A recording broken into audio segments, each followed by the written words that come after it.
Bună ziua, dragi prieteni! Astăzi mă plimbam în Carrefour și am găsit un nou suc. Este un Fanta cu ananas și grapefruit. Și vreau să-l testăm împreună să vedem cum e. Am adus niște paie pentru treaba asta.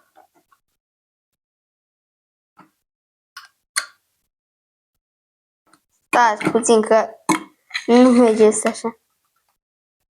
Și hai să gustăm.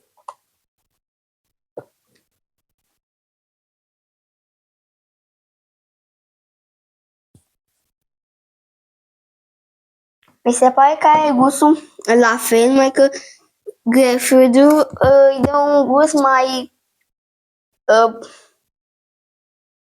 puțin mai acrișor.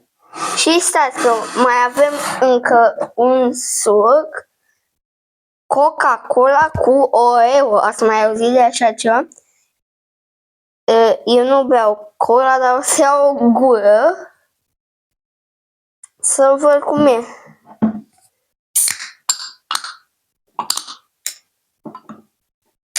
Mamă, dar ce greu să desfaci.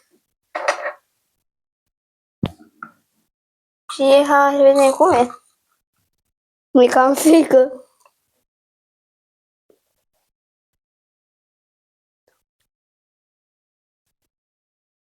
Deci asta are gust a Oreo.